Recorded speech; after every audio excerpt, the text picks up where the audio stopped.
Good morning. Good morning. I appreciate everyone showing up. I know it's early in the morning, but I did that on purpose. I think Mondays are the days that people avoid the most and people dread the most.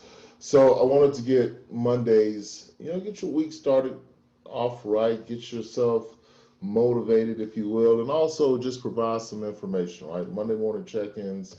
So far, has been about reentry, and we're going to continue doing that for a moment, at least until we kind of cover the bases on this. So, welcome to Monday Morning Check-in. Today, we're going to talk about immediate strategies for pathways for successful reentry. But before we do that, and before we get too far in, my name is Conway Jr. Um, if you're on this page, you know who I am. If you don't know who I am, former incarcerated advocate, working for the ACLU, and still very concerned as we are in this moment of COVID and people are being jettisoned out of prisons, jails, and detention centers. I think it's important for us to talk about reentry. The recidivism rate is directly tied to how effective reentry is, right? And it almost makes no sense for us to seek the release of folks if we're not going to make sure that they have, a soft landing. It doesn't even have to be a soft landing, but just a supportive onboarding back into the community, or reintegration, if you will. So I put together this series to discuss that. The first set of videos was from my perspective, from somebody that needed help with reentry. This set of videos, I'm kind of talking more towards advocates and allies, people that's kind of helping folks like me coming home from prison, more so than I'm talking to people coming home from prison, right? Not that those folks aren't welcome to watch these videos as well, right? So before we get started, just kind of grounding, a rose and a thorn for your week. For me, the rose has been that, I've gotten a chance to work in some places that I didn't think I'd be able to, working in Utah, working in Louisiana, doing some of the work that I've been, I've had experience in electoral work and legislative work. So I'm happy about that. A thorn is just haven't been able to get these videos out as much as I would like to. I want to start doing these every day if possible. Um, I'm trying to go to TikTok, but I don't know if it's going to be around, so I don't want to start something that I can't complete.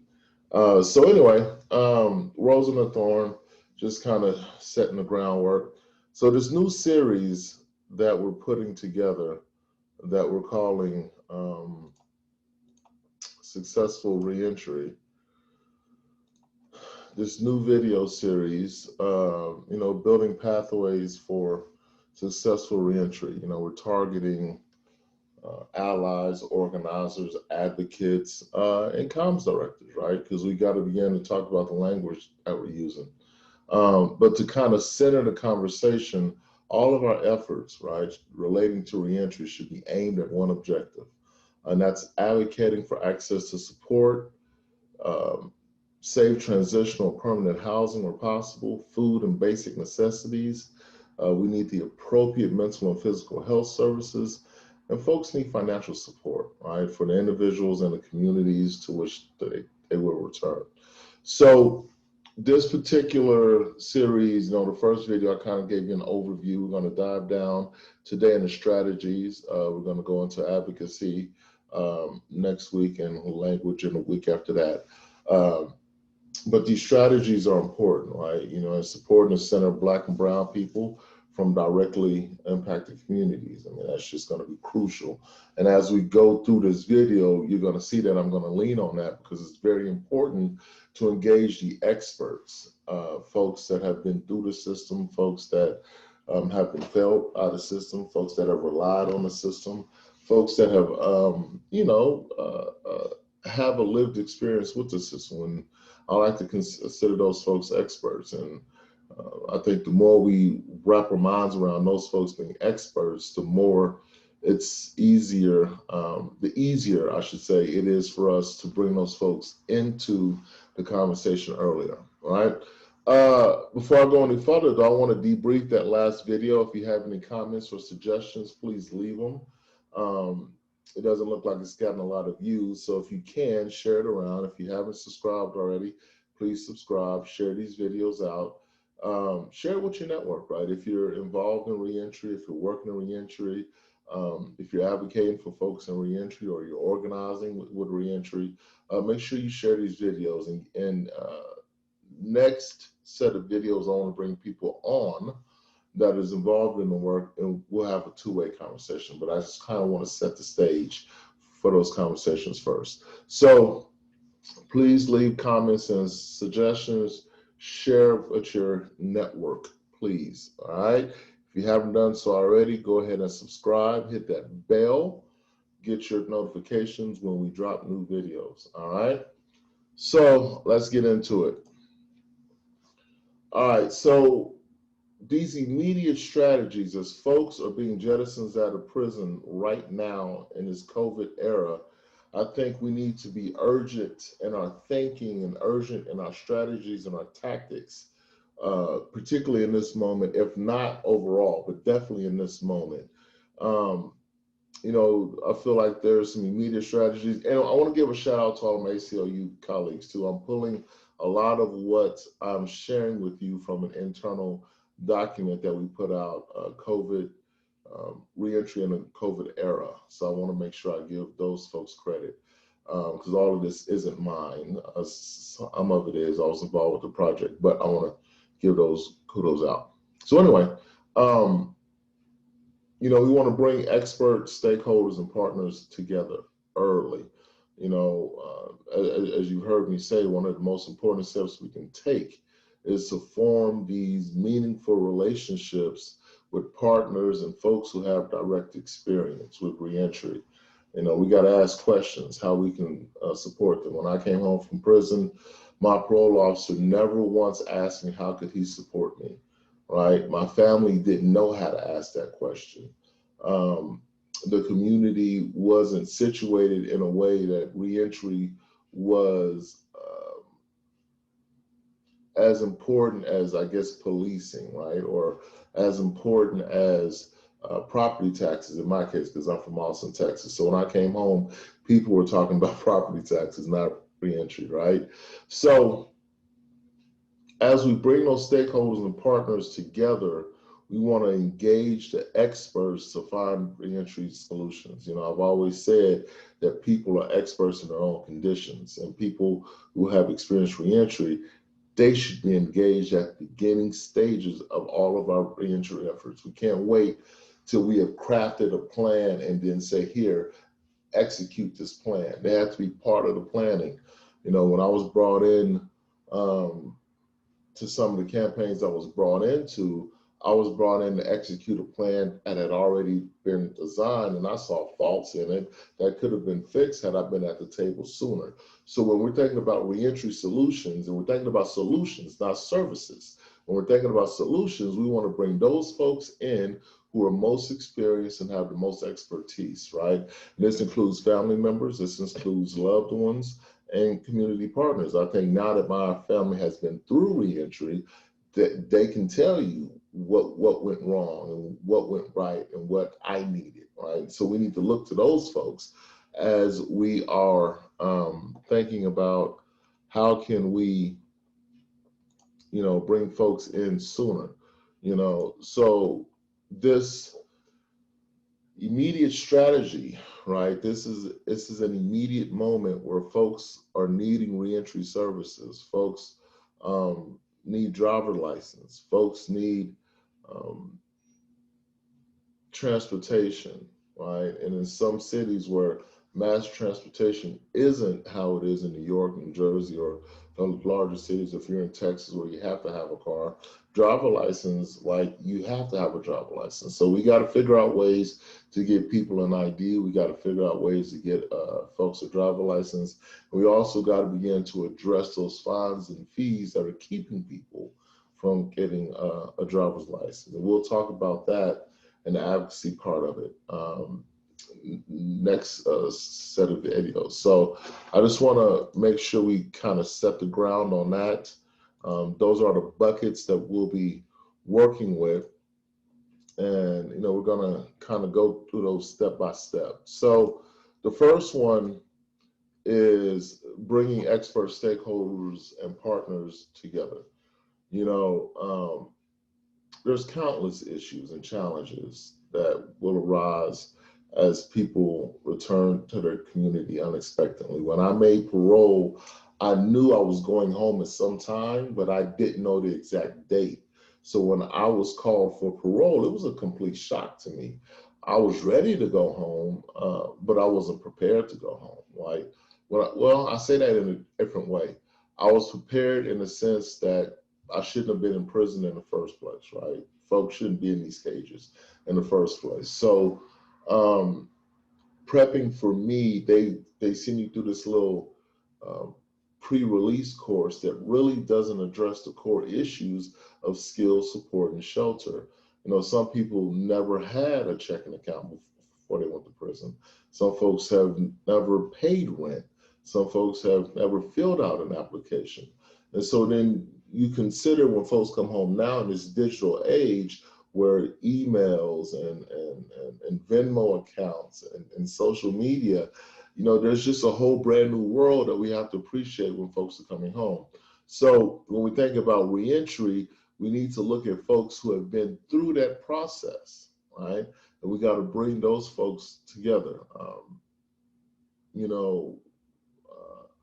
Thinking how we can best support people, enable them to take lead in demanding resources, I believe is where we hold the most power at. I think it's important for us to, really consider that not everyone has the same access to resources and services after prison, definitely don't have them in prison, right? So I think, one of the most important steps we can do is build those relationships. If you're an advocate, if you're an ally, if you're an organizer, as organized, you're already building those relationships. But I think it's important sometimes as organizers, we forget that the experts are the people we are organizing. We aren't the experts. They're the experts. And we're just showing them their expertise and helping them uncover that expertise, I think is one of the ways that I've tried to organize. So secondly, as we're thinking about those experts, right, we want to engage these experts to find reentry solutions. And I've kind of grouped them in three categories: formerly incarcerated, community, and allies, right? People who are formerly incarcerated, they have the experience with reentry challenges. They know what works, they know what doesn't work. I know when I came home from prison, what didn't work for me. Trying to go apply for a job the way other folks go apply for jobs didn't work for me. I needed somebody to tell me that you have to be tactical about it. You got to go find a person who's hiring and go have a conversation with him. Figure out who the HR department is and see if you can get ahead of the process before you apply, and share with them your background and create that open-ended conversation where you're not hiding anything. You don't feel like you're going to be judged. And if you are going to be judged, in some places, fair chance hiring ordinances are in place that can address that. Community members. Folks who have loved ones who return for home, I think those folks have crucial insight about the resources that folks need. I think the more we look to the community, the more, and when I say community, I'm talking about churches, I'm talking about, folks that advocate for homeless folks, people who are engaged in different social justice movements. Those are all community members. Those folks can help family members and individuals when a loved one returns home, right? Let's get to allies, right? So I hear it a lot. People ask me all the time, how can I be a good ally? How can I be someone that isn't just wishing things got better? And that's hard, but, allies come in so many different shades. there's faith leaders, there's grassroots organizers, there's mentors, the peer-to-peer support programs with the mental health and the substance abuse community is powerful. The legal community. And of course, as we deal with the discrimination and the disenfranchisement of people with criminal backgrounds, we also have a gender-based discrimination. We also have LGBTQ folks who are discriminated on top of being Black, on top of being formerly incarcerated. So, those folks have good information when it comes to solving these problems. So we want to look to these people when we're thinking about solutions, when we're really thinking about trying to figure out how to fix this problem, this reentry situation, right, where people are being released, but they're going into an environment that is not prepared for them and an environment they're not prepared for, right? So I think when we think about former incarcerated people, community, and allies, I think that is a good bucket for us to start, right? And so once you've identified these groups, right, once you begin to make these relationships, the next step in the plan, the next step in the strategy is you want to help those folks organize into action groups, right? There's no sense in organizing folks if you're not going to take an action. You build power to move power, and you either organize money or you organize people. But when you're organizing people, you have to make sure that there's an action plan behind that tactic, right? So once we bring the experts and shareholders together, we want to organize those into action groups. And again, kind of split these up into 3 groups: release group, housing, and community group, right? And we're going to kind of walk through those as we go along.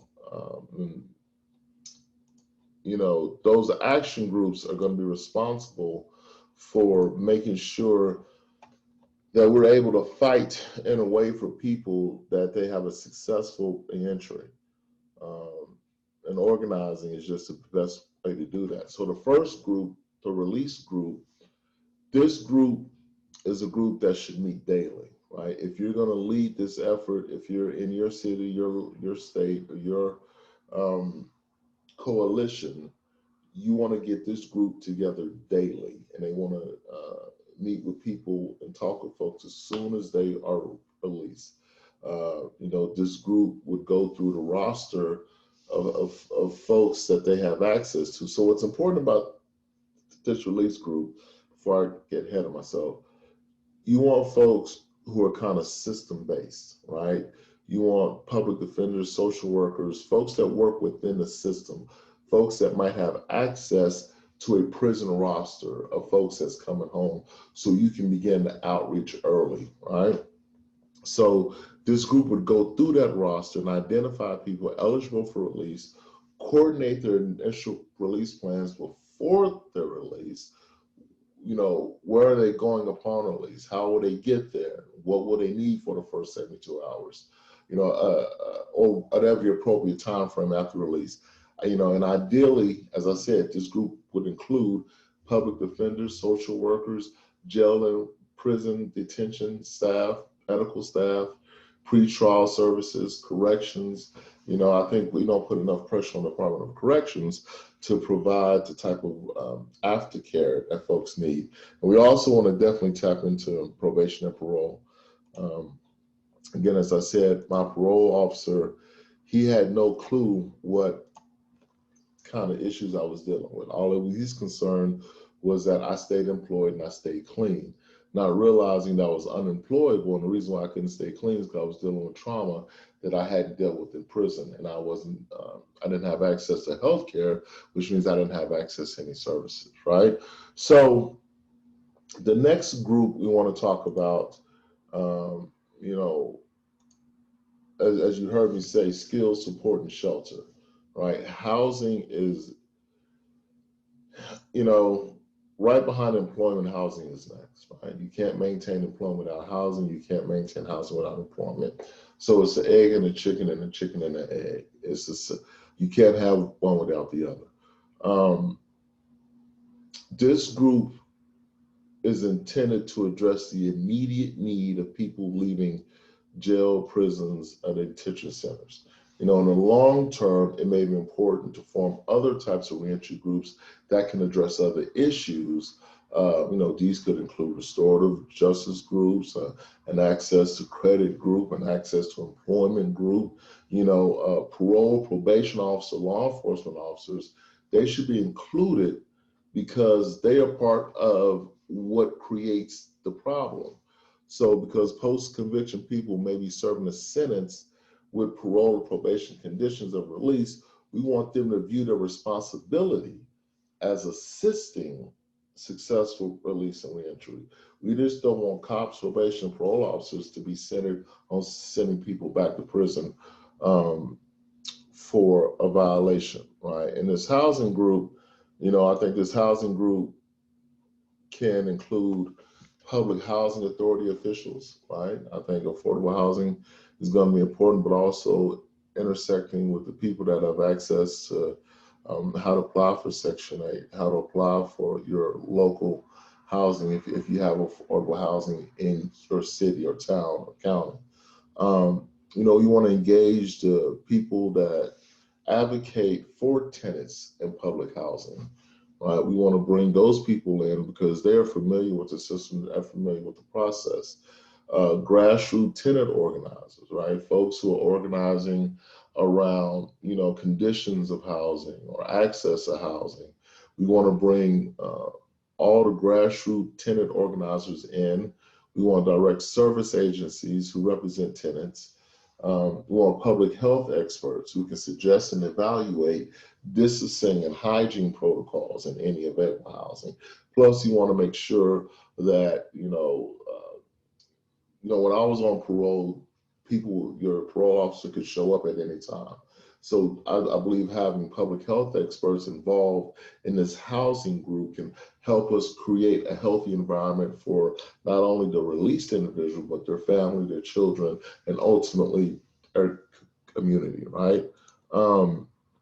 We want to engage government and private donors who can lease, donate hotels or other spaces that would allow people to safely live and isolate. Again, in this moment of COVID, you got people coming into communities that have been considered hotspots in terms of infections. So we want to make sure that those folks have access to safe places. So if that means we're going to, particularly in cities where there's been a drop in the population and people are leaving, there are extra spaces where we can temporarily house folks. And I think we need to bring in those government and private donors and begin to have that conversations. Folks that can create a way for people with additional homes who want to offer those spaces, reentry Airbnb, if you will. Right? I think it's important for us to be creative in our approaches. We want to bring into this housing group housing justice advocates, disability housing advocates. We want to bring in LGBTQ reentry experts who can address the needs for the LGBTQ community that may be excluded from many affordable housing or housing transitional or permanent housing programs. We want to make sure that we have all those folks at the table as we begin to have these conversations. It's important for us to get as many experts across the disciplines and areas as possible. Now, this third group, this community group, right? I think this group is underrated. This group is kind of closest to the issue, right? And as Glenn Martin would say, folks who are closest to the issue are closest to the solutions. So this community group should be tasked with assessing other needs for people who are going to be released. While the housing group is focusing on housing, the release group is focused on release group. This community group can be focused, on kind of the slice of life things, if you will, the things that people are going to need on a daily basis. This group can include retirees, faith community, of volunteers, nonprofit organizations. Now, when we talk about nonprofit organizations and government or agencies, I put those in there purposefully, and I'm going to kind of dig into that for a minute, right? So those nonprofit organizations and those government agencies, they can provide immediate resources, including food, clothing, and hygiene, right? And when folks are just getting out of prison and jails and detention centers, those are some of the things that folks need immediately. These nonprofit organizations, we're going to call them NPOs, government agencies that can facilitate immediate opening of public benefit cases or other methods of providing, returning folks with food, cash, and medical benefits. You know, when I came home from prison, I came home with high blood pressure, but I also came home with no health care. And so, you know, oftentimes, you know, all the studies say that people come out of prison in worse health than they went into prison. So making sure that people have access to food, cash, and medical benefits. These NPOs and government agencies that facilitate, I'm sorry, that was a repeat. You want to look for folks who are experts in public benefits. That includes Medicare, direct cash assistance, TANF, WIC. You know, what's funny is I was on parole for 12 years before I knew I was eligible for food stamps. I had no clue I was eligible for food stamps. And me becoming eligible for food stamps made me eligible for a CDL training course or a computer training course, both of which I could have found employment with a whole lot sooner. My parole officer never told me that. There were no, as we went through this reintegration, and the people that I was in contact with never told me that I was eligible for food stamps. I was on parole for 12 years and I was going to report, I think this is my 11th year. I was on parole and I had moved to a different city, and there was a brother that I had been in prison with in line ahead of me. And he heard me and we got to talking, right? And he was a truck driver. I was like, man, how are you a truck driver? And he told me how he went through it, you know, and I was kind of frustrated because for 11 years, nobody told me I was eligible, right? So thinking about the community group, you know, we want to involve people from nonprofit organizations and government agencies as early as possible. You know, we want transition housing specialists, people who can provide information on voting eligibility and distribute voter registration cards. You know, ideally, when they get out of prison, we want to, or jails or detention centers, we want to register those folks to vote. But as I said at the top, we got to be thinking about driver license, ID cards, passports, particularly, you know, in October, where in order to travel, you're going to have a gold star on your ID card. So those 6 points those 6 points that you have to earn, if you will, to get an ID card is hard to do when you're coming out of prison. Just imagine how hard it was for you to go get your license the last time you did, or your ID card, and you haven't been to prison. So just kind of thinking about that as well, right? So,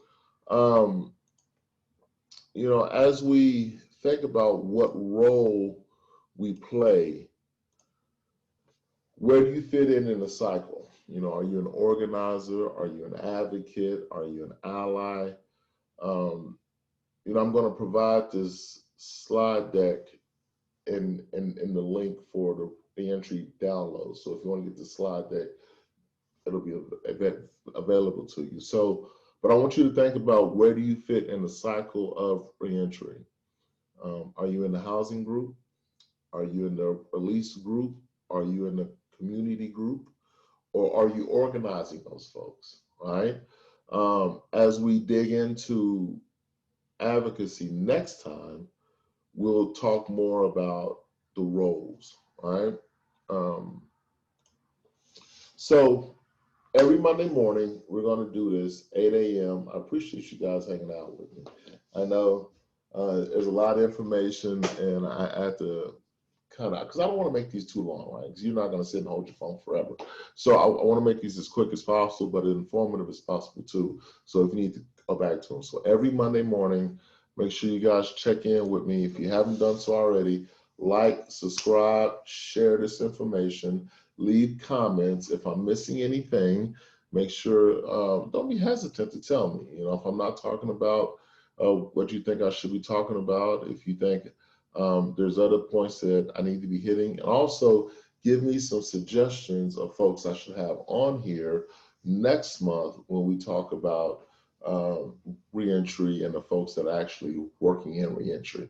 All right, so again, every Monday, 8 a.m., we're going to do this. I appreciate you guys so much. Thank you, thank you, thank you for all the new subscribers. We got a whole 110 subscribers. We started with nothing, so I'm proud of that, and I'm thankful. You know, when I look at other people, I'm like, okay, we got a long way to go, but still, as long as the information is getting out there, I'm appreciative, right? So, Louis Conway Jr. On Twitter, Instagram, LinkedIn, you can find me. Email me for any business inquiries, or hit me up on social media. I can't give you any legal advice. I can't really help you get somebody out of prison. I can kind of direct you to some resources, but if I'll help you as I can. All right, I appreciate you all. See you next Monday. Have an amazing rest of your week.